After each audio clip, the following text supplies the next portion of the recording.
kó pe àwọn ẹ̀yà rẹ̀ ẹ̀yà tán pariwo pọ́n ní wọ́n ń dààmú wa ń Kwara kìí ṣe ẹ̀yà Yorùbá sọtẹ́sì ẹ̀yà mi tán wá láti Niger ẹgbẹ́ sọ́ọ̀sì mo ní báńdírì kọ̀ọ̀kan àwọn ẹ̀yà kọ̀ọ̀kan ló ní ẹ̀yà so àwọn tá a papọ̀ mọ́ ẹ̀yà North àti Sokoto àti Niger àwọn náà ń yàwọ̀ ọ̀dọ́ wa láwọn tá ọba jẹ́bà nísìnyí wọ́n ìfúnlọ́tọ̀ rẹ̀ ọba Ṣàwó wọ́n ìfúnlẹ́tọ̀ rẹ̀ Àpàdó wọ́n ìfúnlẹ́tọ̀ rẹ̀ Olúòfòkè wọ́n ìfúnlẹ́tọ̀ rẹ̀ Ìpanrin wọ́n ìfúnlẹ́tọ̀ rẹ̀ Dádò Òfèkésọ̀ wọ́n ìfúnlẹ́tọ̀ rẹ̀ Baálé Àfọ̀n wọ́n ìfúnlẹ́tọ̀ rẹ̀ Ààrẹ Ògìlì wọ́n ìfúnlẹ́tọ̀ rẹ̀ so gbogbo àwọn ọba tó wà ní Ìlọrin wọ́n pọ̀ wọ́n jẹ́ 49 but Kwara State government wọn ò grade wọn ẹni tó grade wọn rí òun náà ni Governor Mohammed Lawan Ọlọ́bàwákẹ́ òun ló fún àwọn ọba yìí ní ọ̀pá Ọlọ́run fi kíní kan kẹ́ àwa Yorùbá tá a wà ń bẹ̀ èdè tá à ń sọ nílọrin tí ò lè yí padà ní millions of years sísìn òun náà ni èdè Yorùbá so anybody tó bá fẹ́ ṣe wá sí nílọrin o àti Gàmbàrí àti Haúsá àti Nupe àti Fúlàní lérí mímbà rí o tí ó ṣe túbà èdè Yorùbá náà ní fi sọ tó bá fi èdè Haúsá sọ pé iná Kwana iná Gèjìà gbèsè àti ẹnìwé káfọ yẹrẹ nẹsẹ dáfà jìnnà ní wúta mẹgẹrẹ ṣe o olùbámẹsẹ aláyàsá kókó máa ń kaba nísìnyí àwọn yọmọdé kó wá sí rẹ yìí ọwọ ìgbọ́ Haúsá tó sọ tó bá sì sọ ní èdè Tápà sòkò àṣírísó sòkò bìláàsún tó sọ ní èdè Tápà àwọn èèyàn ọgbọ́n tó sọ àfi kó fi Yorùbá ṣe torí túmọ̀ sí pé Yorùbá ló ní Ìlọrin. oníṣòwò ajínigbé kan ti ṣòro fún ní Kwara South ní tí àwọn àti wá lọ́hùn pé lẹ́gbọ́n náà bẹ́ẹ̀ lọ ìwé náà ni àmọ̀sọ ní ọ̀pọ̀ èjèèjì ọ̀rá ẹ̀ kí àwọn arúgbó. Ẹ kú ọdún tuntun o àti Kìrìsìtẹ́nì àti Mùsùlùmí ní Kwara State tá à ń gbàwẹ̀ lẹ́ǹtì àti tá à ń gbàwẹ̀ Ramadan àwọn ìwádìí méje lónìí lọ́jọ́ Tuesday yìí ẹ ṣeun. àbáwọ̀ ilé ìwé sà. ó kọ́ mi ní Sheikh Abdulrahim Adúrà nígbà Chief Imam Yorùbá of Ìlọrin Yorùbá land in Nigeria. àfihàn làwọn yóò ti rí adéèrè lórí ìgànnà tí bàbá kalẹ̀ sínú ní ìlú Ìlọrin bá sọ pé ọjà àyà làwọn wà èyí táwọn sọ yìí àwọn sọ náà ọjà àyà ni ẹni bá fẹ́ wá àwọn akọ́mọ̀ bọ̀ lọ́jà àyà àwọn tí a wá ilé ọjà àyà báyìí lónìí àmọ́ tábà sọ nípa security mo ní ọtí pé èyí tí ààrẹ ọ̀gá abúlé Yorùbá Ìbà Abíọ́dún Gani Ìgbàdàsọ ṣe lẹ́kọ̀ọ́ ẹ̀yìn náà pẹ̀lú àwọn ọ̀jọ̀gbọ́n tó wá jókòó lórí ọ̀rọ̀ ètò ààbò ní Nàìjíríà àpàlẹ̀ Yorùbá a sì rí pé lẹ́yìn ìpàdé àpérò ọ̀hún àràkí ewé àgbọ̀ndẹ̀ owó ló ń le sí o ó ń jiyànjú kódà ọba aláyé gan gbàdán fẹ́ gbé tí wọn ò rí gbé wọ́n tá mọ́ títí ìbùn wọn wọ́n padà sábà ń pani ọlọ́mà kí o ṣe lára pẹ̀lẹ́pẹ̀lẹ́ ilé ìsà ọgbọ́n lẹ̀ ń dá sọ̀rọ̀ security nígbò tí ní a ti kù gẹ́gẹ́ bí orílẹ̀-èdè tí lè fi ń jà wá lásìkò yìí. ṣe rí ẹ jẹ́ ká kọ́ gbé láti ibi tèmi ń gbé ní Kwara State ní Kwara State táwa yìí a ní 16 local government ní Kwara so gẹ́gẹ́ bẹ́ẹ̀ náà ni a ní 193 wards ní Kwara tí ṣe pé táwọn pè ní councillor 193 wards la ní Kwara State so àwọn ẹ̀yà táwa wà ní Kwara àwa mẹ́rin ni ẹ̀yà àkọ́kọ́ àwọn tó bá jẹ́ bíi Tápà Gbògbòbírí Kànìké wọ́n ní aṣíwájú tiwọn tán pè ní ìmáàmù tàwọn Gàmbàrí so àwọn tó bá jẹ́ àwọn ará Malians táwọn gbé lọrin ẹ mọ̀ pé Kwara State a ní báńdì pẹ̀lú Niger báńdì wà papọ̀ mọ́ Niger State báńdì wà papọ̀ mọ́ Ọ̀yọ́ State báńdì wà papọ̀ mọ́ Ọ̀ṣun State báńdì wà papọ̀ mọ́ Èkìtì State báńdì wà papọ̀ mọ́ Kogi State so gbogbo ìlú márààrún yìí ní Kwara State àwa wà láwà ní center so tó ń bá ń bọ̀ wá tó bá ti dé Jeba Bridge yóò rí ọba Yorùbá ń bẹ̀rẹ̀ tán pè ní ọba Adébárà ọba of Jeba so láti Jeba sí Ìlọrin 107 kìlómítà ní síbí so but àwọn ẹ̀yà tó wà ń bẹ̀ lóríṣiríṣi kálukú ló ní olórí tiwọn so ẹ̀yà Malians tẹ́gbẹ́ wọn àná jẹ́ migrate wá sí Ìlọrin àná pè ní ìmáàmù Mali so àwọn kan ìmáàmù Gàmbàrí fáwọn Haúsá àwọn Tápà Gbògbòbírí Kànìké so àwọn Fúlàní náà ní ìmáàmù tiwọn nígbà pé ẹ̀sìn ló dominate Ìlọrin so 1,300 mosques ní mọ́sálásí tó wà ní Ìlọrin nìkan west so ẹ̀sìn pọ̀ so that ẹ̀yà kọ̀ọ̀kan yẹn ló wá ní ìmáàmù tiwọn so èmi ní ìmáàmù tàwọn Yorùbá ní Ìlọrin. ìmáàmù ẹ̀mí àwọn kọ́. ẹ̀mí àjẹgẹ́ bí àwọn ọba ṣe pé traditional ruler nísìnyí a ní àwọn ọba ní Kwara State so ọba aládé tó wà ní Kwara State ṣe 114 lọ́ba aládé so a ní àwọn first class mẹ́sàn-án ní Gbòmìnà a ní àwọn first class mẹ́sàn-án ní Kwara North so ẹ̀mí àná first class ẹ̀yọ̀kan ní Ìlọrin so ti yéésì traditional ruler no religious aspect òun ni tàwọn olórí ẹ̀sìn olórí ẹ̀sìn gangan ìbẹ̀lẹ̀ ká ti mọ̀ sí wá sí fáwọn èèyàn wa pé àwọn ìyàwó ló ń wọ Kwara iṣẹ́ tó yẹ kí Ìmámù Gàmbàrí ó ṣe nìyẹn àwọn ìyàwó lẹ́ẹ̀kọ́ wọ Kwara iṣẹ́ tó yẹ kí Ìmámù Mọ̀lẹ́ ó ṣe nìyẹn àwọn ìyàwó lẹ́ẹ̀kọ́ wọ Kwara iṣẹ́ tó yẹ kí Ìmámù Fúlàní ó ṣe nu ìyàwó lẹ́ẹ̀kọ́ kí Ìmámù Yorùbá ó ṣe nìyẹn ìdí rẹ̀ tẹ́mi fi gbéra wípé nígbà tí wọ́n pa àwọn ọmọ ìyá mi ní Òkèrèsé Ìgbàjà Láyínká Àgójì Òréké bàbá Òkè Ọdẹ Ṣàgbẹ̀ gbogbo ló jẹ́ kí n gbéra lọ́bẹ̀ ló jẹ́ kí n kó àwọn èèyàn lọ. wá sí kó. láti Ìlọrin bíi ni mo fi lọ síbẹ̀ adẹ̀wò gbogbo bẹ̀ adẹ̀sọ̀rọ̀ àdìbẹ̀ so nǹkan tẹ́ ká ṣe ní gbìyànjú agbìyànjú but èèyàn lè máa náwó pásánà owó ara rẹ̀ kó succeed torí epo tí ó gbé mọ́tò ẹyọ kan lọ sí bíi láti bíi lọ sí ìrẹsì àti sí ọ̀nà 80,000 so tẹ́ tó bá fẹ́ kó ọkọ̀ bíi mẹ́wàá lọ yọmọ sí irú 500,000 àwọn èèyàn tó bá wà nínú ẹ̀ tí wọ́n jẹun àárọ̀ jẹun ọ̀sán jẹun alẹ́ tẹ́ fẹ́ kó wọ́n gáìdì aráàlú mílíọ̀sì míì so ìjọba ló lè ran ìlú lọ́wọ́ tí security fi gbópan so wá àsìtẹ́ kí ọmọ ṣe lérí mímbàrí ọ̀nà mẹ́ta ni torí pé ẹni tó bá jòkó lérí mímbàrí ó represent Ọlọ́run bẹ́ẹ̀ bẹ́ẹ̀ pastor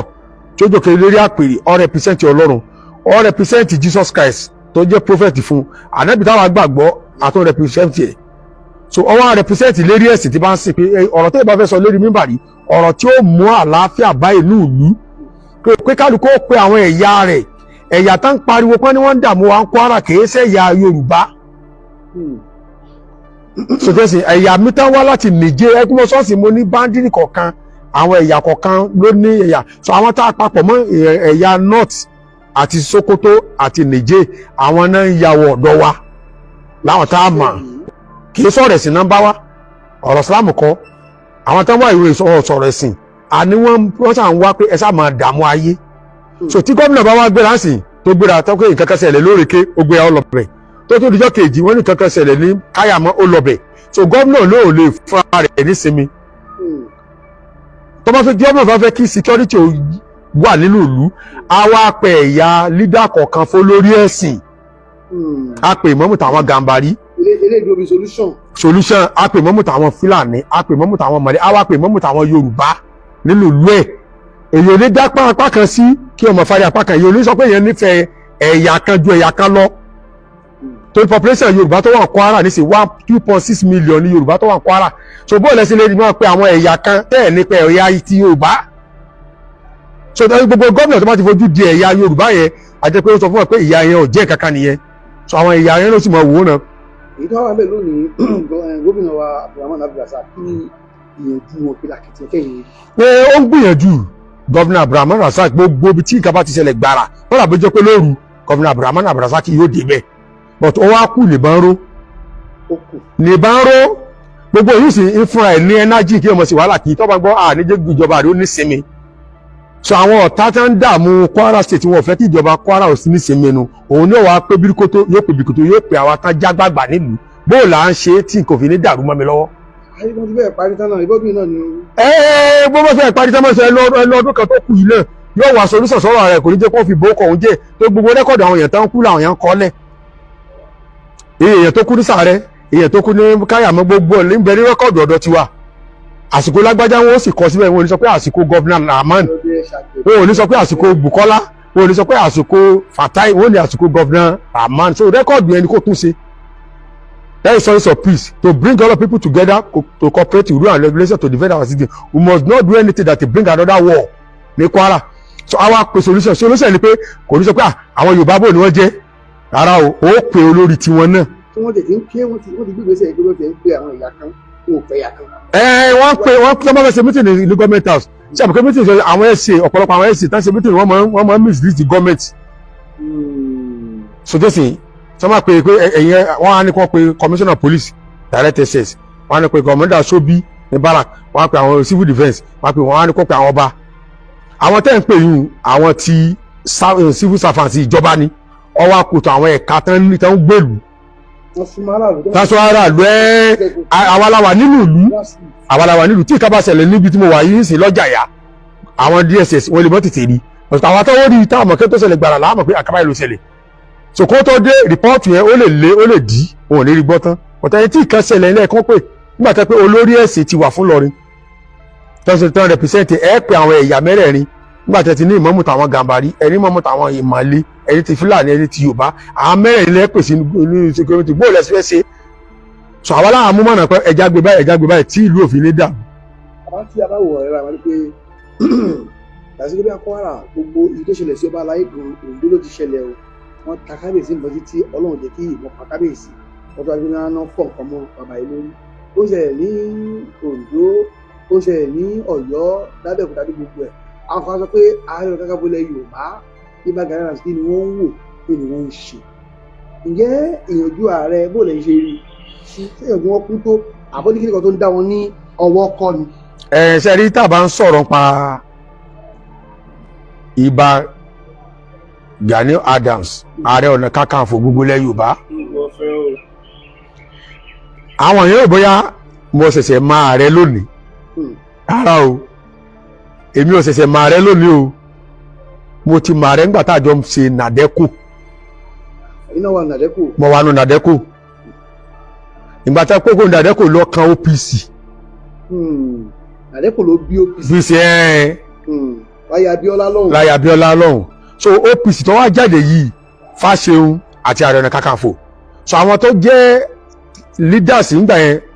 ọ̀pọ̀lọpọ̀ wọn ti kú tán but Ààrẹ Ọ̀nà Kakanfò jẹ́ ìgbìyànjú so a ti mara wa tipẹ́ kìí ṣe pé bóyá àbí kìí ṣe pé ọ̀rọ̀ àtẹnujẹ pé àbí ẹni tí yẹn ṣẹ̀ṣẹ̀ mọ̀ lónìí so tó fi dé 2007 lẹ́kọ̀ọ́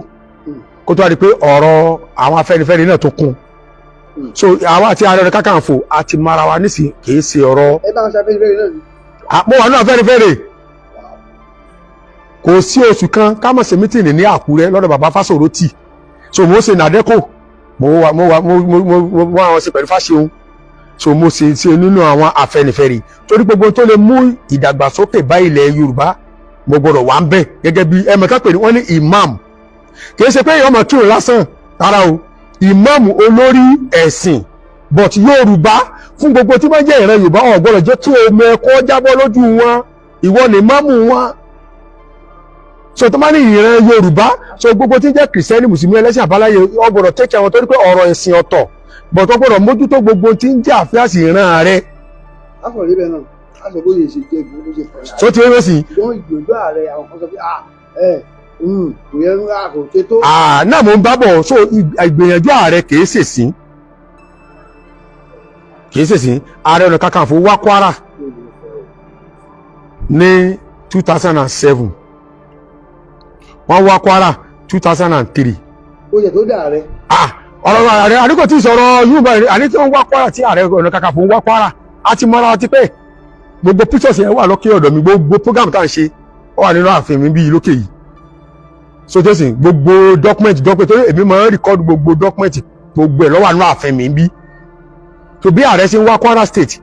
so wọ́n dẹ̀ ń kàn sí governor state yẹn láti 1999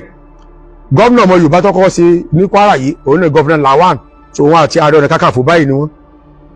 so tó fi lọ́dún mẹ́rin ìgbà tó tún kó bẹ́ẹ̀ gómìnà Bukola Saraki wọ́n tó fa ààrẹ sọ́dọ̀ wọ́n tó jọ ṣàṣepọ̀ so gbogbo tó tún lọ́dún mẹ́jọ tẹ̀ tán gómìnà ẹlẹ́kẹ̀ẹ́ta òun náà ni gómìnà Ahmed Fatai Ahmed ọmọ Sàárẹ̀ òun náà tó fa ààrẹ sọ́dọ̀ so tó sì so kò sí gómìnà tó máa fẹ́ ṣe ilẹ̀ Yorùbá tí ó bá ti fi tààrẹ ṣe security bẹ́ẹ̀ máa mẹ́ẹ̀ so Ààrẹ Ọ̀nà Kakanfò wọn á lè wá Kwara kó wá ló fẹ́ gbìjà wa. ṣùgbọ́n bó láyé ṣùgbọ́n àwọn ti Abdulrahman Abdulrasaq ló ń bẹ́ẹ̀ lónìí. Ààrẹ wá lẹ́ẹ̀mẹ́ta lásìkò gọ́vnà Abdulrahman Abdulrasaq èyí tó wà bẹ́ẹ̀ wọ́n wá sí Kwara lẹ́ẹ̀mẹ́ta so wọ́n dẹ̀ ṣe programu nípa security ní Kwara lẹ́ẹ̀mẹ́ta but ó kù ìgbésẹ̀ lọ́wọ́ gọ́vnà èyí kọ̀yàn ní nǹkan tí yóò ṣe oko tí yóò bá fi dówó èrè àìyọ ọ̀tà tàbá yọ ọ̀tà wèrè ọ̀sà lọ gọ́vnà ni ó mọ bí ó ṣe ṣe lábẹ́lẹ̀ pé bó la ṣe lè ṣe irú bí báyìí nígbà tẹ́ pé ẹni security tọ́pọ̀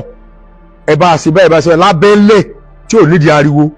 so wọ́n dẹ̀ gáìdì Kwara kò dẹ̀ ní sábúrú mọ́ but kí wọ́n á nígbà yẹn fẹ́ gáìdì Kwara ká wá lọ gba àwọn ẹlẹ́yàmẹ̀yà tí Allah wá pé kọ́ wá mọ̀ sí security ní Kwara ibi táwọn Yorùbá ń gbé kò lè bá a mú so ló fa ikú tán pa gbogbo àwọn ọlọ́dẹ tó wà ní ọ̀nà Òrékè tán pa àwọn mọ́júmọ́ àwọn 15 tán pa yẹn so torí pé àwọn ọlọ́dẹ àwọn mẹ̀yà tí Allah tán gbà wá wọ́n gbà bọ̀dì. nínú ọ̀rọ̀ tẹ̀ sọ ní ẹ̀yìn àti ààrẹ ní ẹ ti ń bá bọ̀ pẹ́ dáadáa. àkíyèsí ọgbọ̀n ọdún. a bá ń sọ nípa ọmọ ogun kí ààrẹ tiẹ̀ ní tó láwọn tó lé tó bó ìjọba jẹ ló yá ẹ mọ̀ kó ọmọ ṣá ń ní ṣá. no ààrẹ ò ní láti wá sí Kwara. àti àwọn ọmọ ogun tiẹ̀ wọ̀. ẹ̀mọ̀ gbọ́dọ̀ mo sọ alẹ́ ṣe rí ẹ̀mọ̀ jù sàlẹ̀ fún yín state kọ̀ọ̀kan náà Yorùbá Kwara àti Kogi Èdó Èkìtì Ọ̀ṣun Lagos Ọ̀yọ́ Ògùn tó fi Ondo Ẹdó àti Delta so ààrẹ ò ní láti pe Kwara coordinator OPC fún Ààrẹ Ọ̀nà Kakanfò ń gbé Kwara. wọ́n sì láwọn ẹ̀ṣọ́. wọ́n dẹ̀ ní ẹ̀ṣọ́ tó pọ̀ ń bẹ́ẹ̀ so kò nídìí lọ́kàn Ààrẹ Ọ̀nà Kakanfò kàn pé coordinator Kwara state ni pé ìlú àbábá nǹkan ṣe wọ́n ẹ lọ́bẹ̀ wọ́n dẹ̀ lọ́bẹ̀ láti sí kìnnà. wọ́n sì ṣiṣẹ́ dáadáa. wọ́n dẹ̀ ṣiṣẹ́ dáadáa so wọ́n dẹ̀ perform gbogbo ètò ṣẹlẹ̀ ní ọ̀rẹ́sìn ìgbà tó ọ̀rọ̀ ṣẹlẹ̀ ní ṣiṣẹ́ mo ṣe kó ní òrékè kí tí wọ́n á gba ọ̀nà káyàmọ́ lọ ọ̀nà sàárẹ̀ lọ so ìnáwó ni fún èmi o torí mi ò gba sálárì lọ́dọ̀ ìjọba so ìnáwó àpò ara mi ni mo ti ń náwó so ìnáwó dẹ̀ mẹ́jẹ́ fún bọ̀ tí gọ́ọ̀mẹ̀ntì bá gbé owó kalẹ̀ fáwọn tó bá mẹ́tò ìlú fún security ààrẹ ó kọ̀máǹdì àwọn OPC pé ẹ bá wa lọ gáìdì àwọn èèyàn wa torí owó tí yóò lọ fún transport owó epo àtàwọn oúnjẹ àárọ̀ òjò ọ̀sán ọjà kìí ṣe owó kékeré àti kankan mímìlẹ̀ tí ò ṣe máa sọ lérí afẹ́fẹ́ so ìṣe ààrẹ ò nídìí láti kó lẹ́kọ̀ọ́ tí ó fi di pé ó kọ̀máǹdì àwọn ọmọ so gbogbo local government tó wà ní Kwara State wọ́n ti ní branch sí so tẹ bá dé local government Moro Mbise ẹ̀rì tán kọ OPC branch tẹ bá dé Asa local government ẹ̀rì tán kọ OPC branch tẹ bá dé Ìlọrin West ẹ̀rì tán kọ àwọn ọmọ ẹgbẹ́ OPC so wọ́n ti ní sábọ̀dù káàkiri wọ́n dẹ̀ nílẹ̀ wọ́n dẹ̀ ṣe meeting every week ní state Kwara so wọ́n dẹ̀ pọ̀. torí ohun tí ààrẹ ń tẹnu náà ni pé ìjọba bá ní pé nìṣó wọn làwọn ò lè. ìtumọ̀ rẹ̀ náà nù ìjọba Kwara náà ni wọ́n mọ bó ṣe ṣètò pé tó bó la fẹ́ ṣe tí àlàáfíà gbé bọ̀ ká wá lọ gbé mi àti àlà wá láti north pé kọ́ máa gẹ́gẹ́ àwọn tá a jẹ́ Yorùbá Kwara kò lè pọ̀ sí mi. àwọn ọmọ aláàrẹ tí a fún tó yẹ ká fún ọmọ ni ìyá ṣe ń jẹ̀ràn Yorùbá. èyí ò fún síkírìtì abẹ́lé àdèmọ̀ gbogbo aṣọ káàsá lóòrùn èyí ò jẹ́ kí tàwa àgbàlagbà nù so wọ́n ta bá pípọ̀ yà láò á pìgbà yà àyàsẹ̀. ayé pé èyí náà ẹ̀ ló ti ṣe o. nǹkan tí ó bá jẹ́ rọrùn fún ìlú tó máa ní pé ẹ ṣe sàárà báyìí ẹ lọ orí òkè ẹ lọ gbàdúrà ní chọ́ọ̀chì ẹ lọ mọ́sálásí ẹ ká yàsín ẹ sì bá fi ṣe sàárà àpò ẹbí òbúrú sàárà lè bí kàkún torí sàárà lójú tèmi torí pé mùsùlùmí ń ṣe sàárà nínú Ramadan tá a wà yìí ṣe Ramadan di méje lónìí ní Tuesday sàárà là ní kálukú ṣe mọ́sálásí tí wọ́n fi ń wá ìyọ̀nà Ọlọ́run àwọn kírísítẹ́nì náà bẹ̀rẹ̀ lórí òkè àwọn tí wọ́n náà di méje sàárà náà wọ́n ṣe. ẹgbẹ́ aṣọ pa àfẹ́ yìí kí ló kà àfẹ́ yìí. ààfin chief mọ́mú Yorùbá fi lọ nínú. eléyìí yé àpèmọ́ra ẹni ni àríwó ló ṣe jẹ́ kí ni rúùtù àfihàn mo ti gbogbo àwọn fótó àwọn bàbá àgbàlagbà pẹpẹtẹ lára gànà àwọn náà wọn mọ wọn lókè rà gbọ́dọ̀ ṣe jẹ gan sínú agboolé. ṣe rí ìlú Ìlọrin Ọlọ́run fi kíní kan kẹ́ àwa Yorùbá tá a wà ń bẹ èdè tá à ń sọ ní Ìlọrin tí ò lè yí padà ní millions of years sísìn òun náà ní èdè Yorùbá so anybody tó bá fẹ́ ṣe wá sí ní Ìlọrin o àti Gàmbàrí àtàwùsá àti Nupe àti Fúlàní lérí mímbàrí o tí ó ṣe túbà èdè Yorùbá náà ní fi sọ tó bá fi èdè Haúsá sọ pé iná kwana iná gèjìá lòtí sẹ́ni wí káfọ́ yẹ́rẹ́ nẹ̀sẹ̀ dáfà jìrá ni wúta mọ́gẹ́lẹ́ ṣe o kó lè bá mi ṣe aláyàṣà kó máa ń kàbá nísìnyí àwọn èèyàn mọ̀ dídé kó wá sí rẹ̀ yìí. ọ̀hún ìgbọ́ Haúsá tó sọ tó bá sì sọ ní èdè tápà sòkó àṣírísó sòkó bèláàsú tó sọ ní èdè tápà náà àwọn èèyàn ọgbọ́n tó sọ àfi kó fi Yorùbá ṣe so yìí túmọ̀ sí pé Yorùbá ló ní Ìlọrin tá a wà. Yorùbá ló ní bíbẹ̀. so tí èsì nínú òfin geographically náà pín sílẹ̀ Haúsá bọ̀ tó bá ní ká máa ka traditional ruler tó wà ní Kwara State a ní ọba Yorùbá aládé tó ń du àṣẹṣe 114 la ní èyí ṣe kékeré so kò sẹ́yà tó ní ọba aládé tó tó wà ní Kwara State so tó bá ní ká máa fi population náà pín 2.6 million ní Yorùbá tó bá tó ní ká pín 2 local government 12 local government Yorùbá nínú 16 so àti gbogbo àti local government nínú Kwara State 16 local government a ní 12 nínú traditional ruler a ní ọba 114 aládé nínú population 2.6 million ní Yorùbá so kí láàrú ìta máa ṣe so wọ́n pín wa mọ́ north ní àwọn èsè north àwọn èsè Haúsá so tẹ́sí so ẹ̀yà Yorùbá àwọn èdè tí gbogbo wọn sọ ní ọjà àgọ́ ni ọjà tuntun ni ọjà pàtà ni ọjà mọ́ndéètì ni ọjà gbọ́rọ́ ni ọjà òkèlélè ni ọjà táǹkẹ̀ ni gbogbo ọjà tá à ń ná nílọrin ẹ káàárọ̀ kí lẹ fẹ́ rà kí lẹ fẹ́ tà ní wọ́n wí bẹ́ẹ̀ Yorùbá náà sọ bẹ́ẹ̀ kọ́dọ̀ àwọn tápà táǹkẹ̀ já wá sí ìdí àpẹ Yorùbá náà fi ń sọ̀rọ̀ tòótọ́ ọba ti gbọ́ Yorùbá ọ̀rẹ́ jata owó ìdá ń gbọ́ lẹ́kùn láwọn agẹrẹ ilẹ̀ haúsá níbẹ̀. rárá ìtumọ̀ ibi inú kún táwọn Fúlàní wà táwọn Gàmbàrí wà táwọn Màlíà wà èmi ni chief mọ́mù táwọn Yorùbá ìtumọ̀ àfin nu. àti àwọn àgbàlagbà ń bẹ̀rù bóun ló ṣe jẹ́. àwọn bàbá tán bí àwọn bàbá wa nu so àyè ṣe àtọ̀rìn wá gbogbo àwọn bàbá tẹ́ rí wọn gbogbo sàárè wọn gbogbo àwọn bàbá tẹ́ rí wọn sàárè tí wọn gbogbo wọn pátá ibi náà lọ wà kì í ṣe pé báyà sin wọn sẹ́yìn ìlú ara o. a jẹ́ pé ilé la bọ́lá lóye. ẹ bá sì di gbogbo ẹ rí pé wọ́n wọ àlìkínbá wọ́n fi lọ́kìnní sọ́rùn so ẹ̀sìn náà ni láyé wa ń bá bọ̀ ìran ọmọ aládé náà là ń bá bọ̀. wọ́n á lè ṣe wá sílẹ̀ yìí. láti Ọ̀yọ́ náà láti migrate bọ̀ tó ti wá pẹ́ 17th century náà fi pé area bíi ní Ọ̀yọ́ bypass ibi táwọn ará Ọ̀yọ́ ń gbé náà pè ní ọjà àyá so gọ́ọ̀mẹ̀ntì lọ́wọ́ change sí Taiwo road gbogbo bíi tẹ́lẹ̀ láti general sí bíi Ọ̀yọ́ bypass ibi táwọn ará Ọ̀yọ́ ń gbé àwọn ọmọ Ládìgbòlù àwọn ọmọ Aláàfin Ọ̀yọ́ àwọn ọmọ Onítẹ̀dé àwọn ọmọ Ọ̀kọ̀lá tí ń bẹ lálàdé Ọ̀yọ́ ta ní gbòòlà lọ́wọ́ Olúmọgbọ́n Sákin káàrí ìjìní àgbẹ̀ ọmọ tí wẹ́mi sáré orí kí wà nù. ó ti mọ ń kì í nù. ibi táwọn Ọ̀yọ́ ń gbé ibẹ̀ àwọn gọ́ọ̀mẹ̀ntì lọ́wọ́ change sí Taiwo road. àwọn ìkẹ́ ṣe yìí adé yìí àfin yìí ṣé ìjọba ti ẹ̀kún yín. ṣé lérí. ìjọba fọwọ́ sí ọba àwọn Yorùbá nílò rẹ̀ ṣé ìjọba fọwọ́ sí. ṣe rí. àdókòtà ló sì wà ẹ̀ kó sí ẹ̀. no ṣe rí ìjọba Kwara State ìtàn baálẹ̀ làwọn ń tẹ̀lé ìtàn baálẹ̀ ni pé wọn ò recognize àwọn Yorùbá fún traditional ruler. Nílọrin ẹ̀kejì ń bẹ àwọn tó tún jẹ́ àwọn sọ̀ráǹdìwà gẹ́gẹ́ bíi Mòrò Àṣà sẹ́mi kọ́ ọba jẹ́bà nísìnyí wọ́n ìfúnlọ́tọ̀ rẹ̀ ọba Ṣàwó wọ́n ìfúnlẹ́tọ̀ rẹ̀ Àpàdó wọ́n ìfúnlẹ́tọ̀ rẹ̀ Olúòfòkè wọ́n ìfúnlẹ́tọ̀ rẹ̀ Ìpanrin wọ́n ìfúnlẹ́tọ̀ rẹ̀ Dádòfè Késọ̀ wọ́n ìfúnlẹ́tọ̀ rẹ̀ Baálẹ̀ Àfọ̀n wọ́n ìfúnlẹ́tọ̀ rẹ̀ Ààrẹ Ògìlì wọ́n ìfúnlẹ́tọ̀ rẹ̀ so gbogbo àwọn ọba tó wà ní Ìlọrin wọ́n pọ̀ wọ́n jẹ́ 49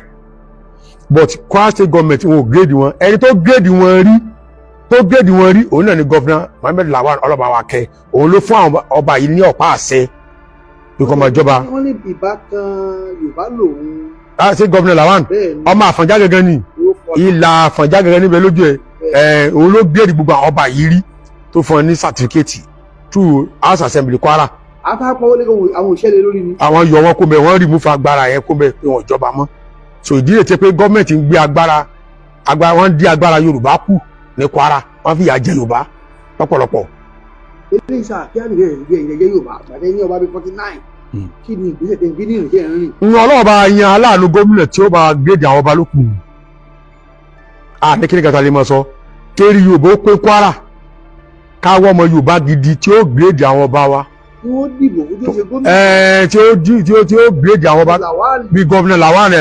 torí ọba ti ọba ọmọ Yorùbá gidi Yorùbá gbọ́dọ̀ Lawan ní láìkì ìran ẹ̀ ló fi fáwọn ọba Ṣàwó ní grédì ọmọládé ni ló fi grédì àwọn ará ẹ̀ Lawan ní láìkì ìran ẹ̀ ló fi grédì ọba Ṣàwó so gómìnà tí bá ń fi ìyà jẹ àwọn ọba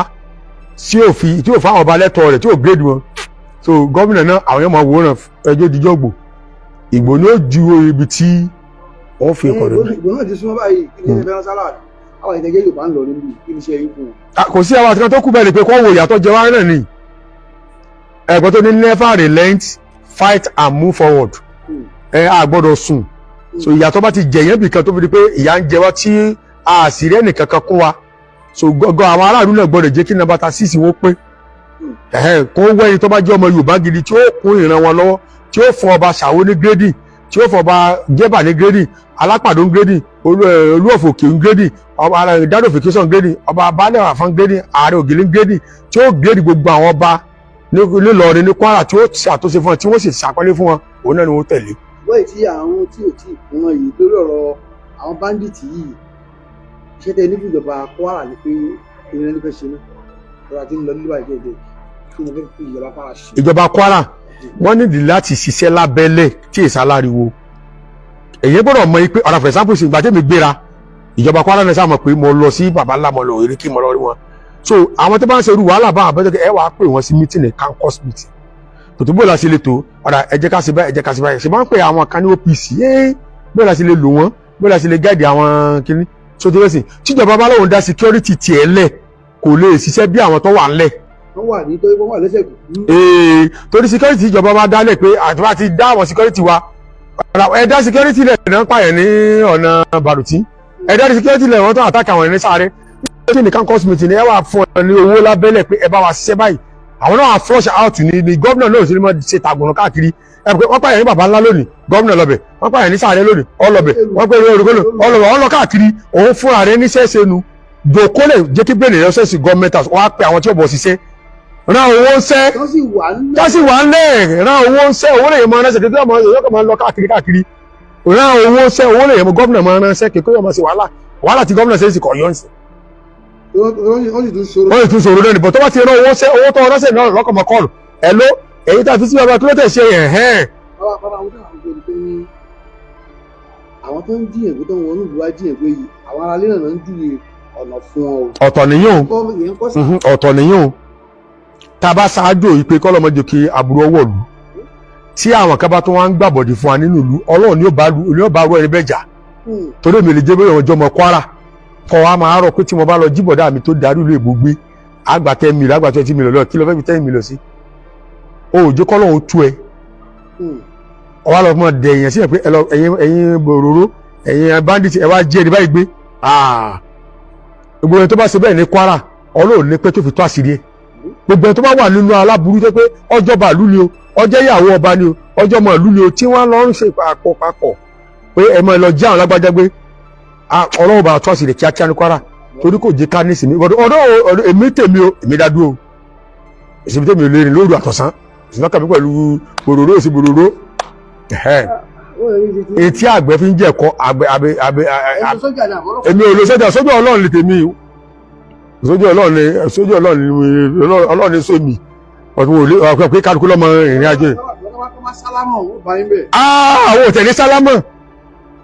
a mọ̀ pé kó bá ku mẹ́ẹ̀lì kan tó bá gbèrò pàwọn fẹ́ lọ lé chief mamu Yorùbá ó bá ku mẹ́ẹ̀lì kan ni wọ́n ti parẹ́. ilé ìyẹn wa sọ ní sáà ọba tí wọ́n àṣà wọ́n mú balẹ̀ lóńdó. ó gbìyànjú o ìgbà tẹ́yìn ìbọn mọ́ tẹ́sí gbòòrò ó gbìyànjú but àwọn gbọ́dọ̀ kan bẹ tó náà kó lò. ó sì ń bẹ lọ́wọ́ tẹ̀yìn. mi ò mọ̀ pé ń bẹ lọ́dọ̀ Ọlọ́run ló ní gbogbo yín Ọlọ́run lórí ike ẹ máa lu ayín bẹ́ẹ̀ sí ẹ kó bọ̀ wá aya ẹ máa lu ayín. ẹ dàbọ̀ Yorùbá ni ẹ dàbọ̀ ẹ máa lu ayín ó sì máa lu ayín láàfin yóò sì pa àwọn ọlọ́pàá ẹ wá kó àwọn olè tí wọ́n fẹ́ àtàkì mi. àbí. sir on this premise sir lábẹ́ báyìí iṣẹ́ òde ní gbogbo àwọn ọba aláyé tó wà ń bẹ̀ lónìí àtẹni tí tó náà tó ń dà ní èkó fẹ́ dọba ọba àlú lórí nǹkan àmúṣagbára. èèyàn gbọ́dọ̀ bẹ lóhùn dáadáa ni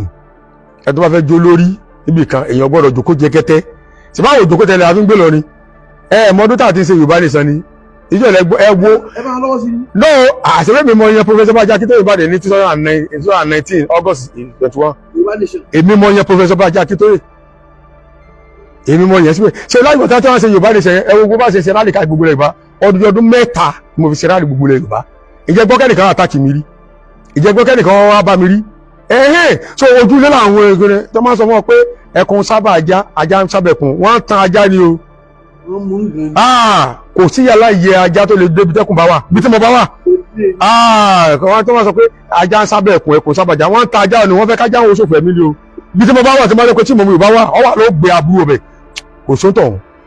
so bí mo ṣe ṣe rálì gbogbo ilẹ̀ Yorùbá ń gbé ilẹ̀ gbọ́ pé kọ́lá mo rìn lóru gbogbo Oǹdó káàkiri Èkìtì tí o tálẹ̀ wá gbọ́ pé àwọn àtàkì bàbá tí mo mọ̀ yìí kò sóńtọ̀. èmi ò jáwọ́ tèmi o Yorùbá nation náà mo stand fún un torí mi ò ní fẹ́ kan tí ó ní ìran Yorùbá mi la èsì ni. a ní lágbára ọlọ́sẹ̀ bẹ́yàn bẹ́ẹ̀ lọ́nà ni Mandela 27 years ló fi jagun fún àwọn àna rẹ̀ ó sì padà wọ́n nì.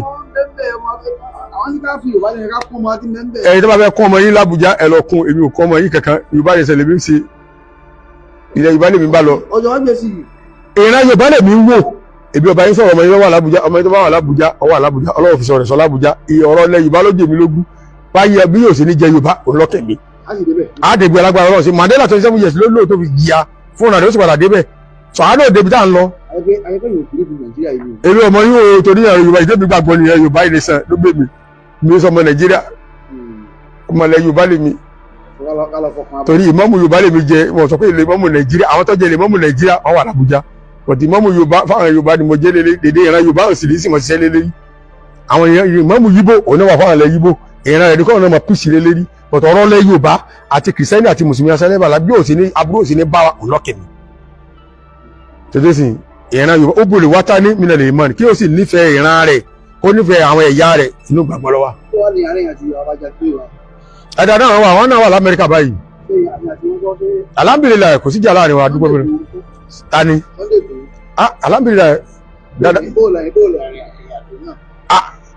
mo gbádùn mi dé èmi oṣù olóṣèlú mi ò sì ṣèlú so ibi tọ́mọ Yorùbá bá ń lọ lórí Yorùbá ṣe èmi ń lọ mi ò sì ṣèlú mọ mọ yín. bẹ́ẹ̀ kò sí orúkọ ilé ìfẹ́ ọmọ lọ́jọ́ ajé ìgbẹ́ orúkọ ilé ẹ̀kan. Sheikh Ibrahim Adua nígbà chief imam Yorùbá of Ìlọrin Yorùbá land in Nigeria African Muslim leader. láti nígbà pé Yorùbá nation ń bọ̀ lọ́jọ́ kan. lágbára Ọlọ́run ìfọkànbalẹ̀ gbogbo ọmọ Yorùbá ní diaspora ní Canada ní USA lágbára Ọlọ́run. àṣà wa káàkiri àgbáńlẹ̀ náà ni mo ti gbọ́ láti ẹnu bàbá wa ṣíwò ìmọ̀ọ́mù àwọn Yorùbá ní ìlú Ìlọrin bí wọ́n sọ pé tí a bá fẹ́ kápá a bá fẹ́ lé àwọn oníbàjẹ́ èèyàn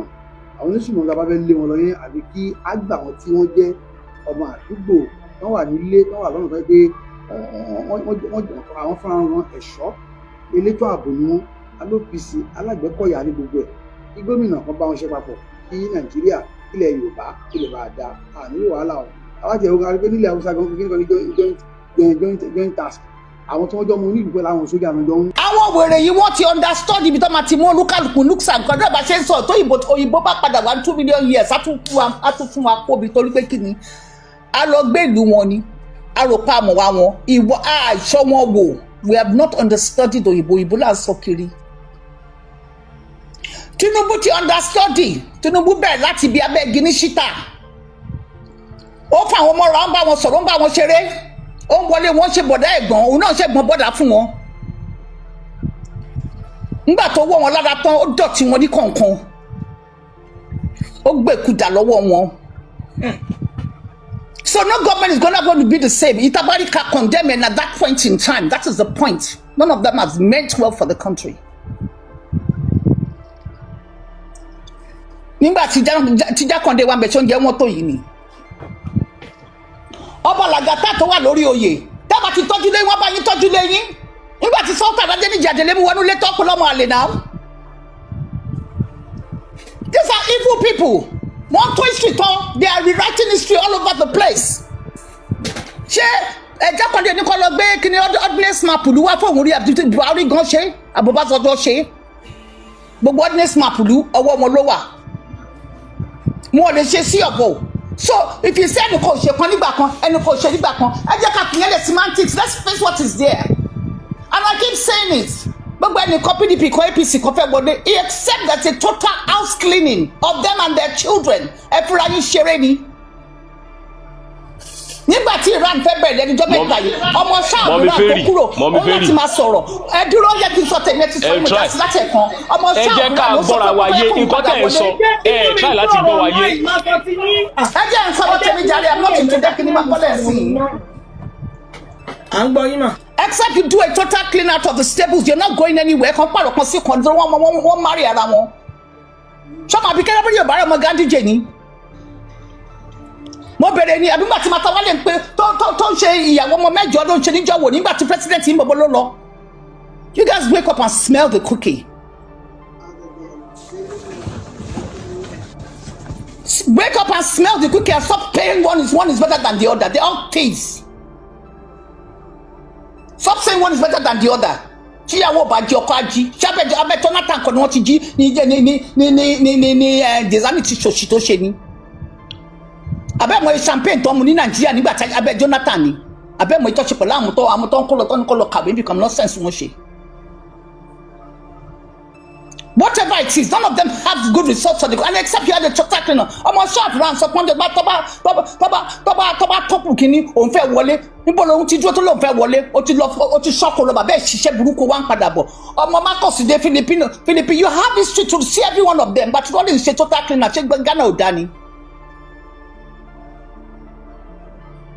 One train I'm on take over low eating share or mechanical shake. You will do a total clean up when you're ready for let's stop talking rubbish and coming up to the system and start keep on spraying rubbish. I don't know. Nígbà tí wọ́n ṣe nàdẹ́kọ̀ lọ́jọ́ kìí ná everybody was marching over the streets of Europe kò sí social media báyìí o àbó wà. Now that they have social media, they can use for campaign on the ground to mobilize forces wherever they go and deal with them. Ṣe yẹn o, àwa síbi àwa ń jó kìíní lórí system. How many cities of Europe have you marched against them for even preventing you from protesting against your human rights? How many cities? Anybody Soyinka ti forge kìíní pẹ̀lú Tinubu ṣe gbà gbogbo wọn sábọ̀ síta ni. Alani Akinrun Adébọ̀rọ̀ wọn ti forge America kan gbogbo wọn sá lọ ni. Those of us who accommodated them knew where they accommodated them. So why are we taking one out of the other? Ṣé Àtíkù ló better ni? Wọ́n dẹ̀ tún ṣe wọ́n fi yín gbàgbọ́ ẹ̀dẹ̀ ẹ̀rìn ẹ̀sìn sọ pé nìkan APC kan PDP kan whatever. As far as I'm concerned, they're not clean. Wọ́n tún wá gbé ìwé ìbára yín jà. Wọ́n káwọn bandits kan wá ní kọ́ lọ lu àwọn ọlọ́mọ kọ́ lọ pa àwọn yóníyà kọ́ lọ pọ̀ bá kan torí pé wọ́n ti rí ìhun tó fẹ́ mú nínú ibẹ̀ yẹn as mineral resources. Ṣé tí Musa Papa sọ fún ilé ní ṣe máa gbọ́ nǹkan tó ń sọ ẹni sọ pé àwọn mọ́lá yẹn tún ti bẹ̀rẹ̀ ìsọkúsọ tó ń sọ mọ́lẹ̀ tí sọ fún kò sí nǹkan tí mọ́lá ṣe tí Yorùbá ò mọ̀ nípa ẹ̀ alábòsí ni wáyé ká sọ tọrọ fúnra wa àwọn alápọ̀jù tó wà lórí bíbá yìí sí. Let's tell us each other the truth. Mi ò fẹ́ kú òkè ìjogún lè bàbá ẹ̀. We can keep on talking about this till 2027 Made. City boy wọ́n ṣe city boy movement kí làwọn yẹn ń gbé kiri gbógun olórí tó dìjọ ń gbé ni pẹ̀lú wọn ló ní rẹ́kọ̀dì. Ibi wo ṣì wọn tó wà lọ́wọ́ wọn wọ́n dẹ̀ fi pé ká bá lọ bá ọmọ tó ń gbé kiri ọmọ tó ń gbé kiri títì. Torí èmi mo fẹ́ bọ́lẹ̀ because nǹkan tèmi ń try láti sọ olóòmà join wọn. Mọ́mí ò understand mi èmi nǹkan tó ń sọ ni mo fẹ́ sọ lébẹ̀ tọ̀tọ̀ tí wọ́n gbé gbà nǹkan tí wọ́n try láti sọ ni mi fẹ́ sọ lé. Ebi mo jẹ́ kẹ́ parí tí ń kẹ́mi tó sọ̀rọ̀. Èmi ò tí ì sọ̀rọ̀ débi kankan kẹ́ tó hàn lẹ́nu mi náà mi ì tí ì sọ̀rọ̀ débi kankan kẹ́ tó gbà lẹ́nu mi náà. ẹ ti sọ̀rọ̀ lẹ́ẹ̀mejì pàápàá náà. Mi ì tí ì sọ̀rọ̀ bóyá ẹ̀jẹ̀ bẹ̀rẹ̀ rọ ni ẹ gbà lẹ́nu mi náà mi ì tí ì sọ̀rọ̀ ẹ gbà ọ̀rọ̀ lẹ́nu mi. Sometimes you talk ẹ ti sọ̀rọ̀ ẹlòmíì ti sọ̀rọ̀ lẹ́yìn yẹn Suzy 45 ti sọ̀rọ̀ màtọ́sọ̀ tán ni mo sọ̀rọ̀. I'm not going to come here and start bickering. That kind of go party because tell me to stop. Mr. Badamusi saw not. Everybody kept on doing interesting. I didn't say anything. If I want to set me free, why you keep on stopping my throat?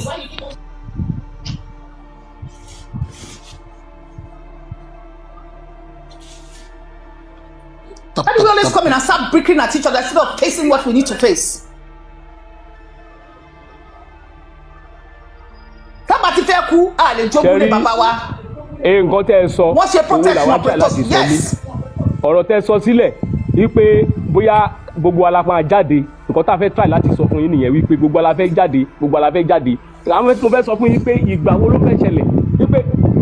ṣẹlẹ̀ pé gbogbo a fẹ́ jáde pé kò tí ó yẹ kí gbogbo a ti jáde nǹkan tí mo try láti sọ fún yín nìyẹn wípé mo try láti jẹ́ kẹ́ mọ̀ wípé. bàbá àpò yìí rẹ kò yẹ kò jẹ kẹrin